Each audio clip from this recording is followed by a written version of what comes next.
And then our final movement is a lateral burpee over dumbbell. Burpee on the floor, jumping ourselves over that dumbbell. Just provides an extra degree of difficulty that utilizes some of the equipment that we're going to be using throughout this workout. Perfect, mate. So the fourth format that we're working through today is TABATA training. It's essentially similar to the last one we were looking at, which is an interval training. It's a work and rest period where you're working depending on the ratios that you want. But the idea is to go for TABATA specifically 20 seconds on and 40 seconds rest, and you'll do that for 8 periods. And when you're really trying to work on the actual TABATA training, it is only 1 round, or sorry, 8 rounds doing that one time, but we're going to be doing 4 times of this, so that the intensity is going to be a little bit different. The first one we're going to be doing is 8 rounds of 20 seconds of your cardio, whatever machine you choose, as hard as you can, followed by a 40-second rest.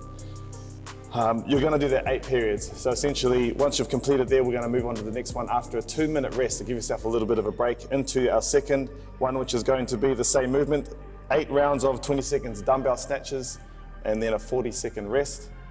You will then rest for 2 minutes, followed by 8 rounds of 20 seconds goblet lunges, followed by a 40-second rest. Again, rest 2 minutes, and then the last one is going to be our 8 rounds of 20 seconds of lateral burpees over the dumbbell, followed by 40-second rest.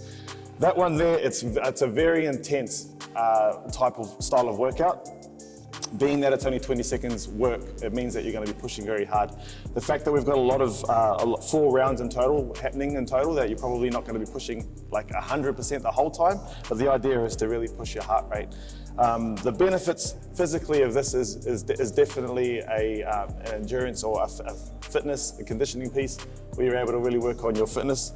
And then also, obviously the idea is to try to move. As much as we're moving fast, we also want to make sure we're moving carefully as well. From a mental perspective? Yeah, to be able to maximize that 20-second work ratio where you've got 40 seconds rest, so you're resting a lot longer than you're working, it allows clients to tap into a much more aggressive mindset as to the targets that they want to achieve in that work period. So mentally, it forces them to switch on to be a little bit more intense with their approach and get more out of themselves, knowing that they're going to deserve that rest afterwards. Yep, logistically, this is again a really easy one to run, because if you're training on your own, it's only minimal equipment for you to have to worry about. You do have a timer, obviously. There are TABATA timers that you can set yourself to be able to follow along. In a class format, again, you've got stations that you can set up. Very easy to have everyone start on different stations, or the same stations depending on the equipment that you're using. But it's logistically, it's a very easy style of format to run. And then once again, it's also measurable. So if you were able to track your total score across those number of rounds, you can replicate it in the weeks to come and identify, okay, maybe I went out too hard too early on this first movement. I need to distribute my energy across all of those rounds. You find out ways in which you can get more out of yourself, and it's very much a challenging workout to complete.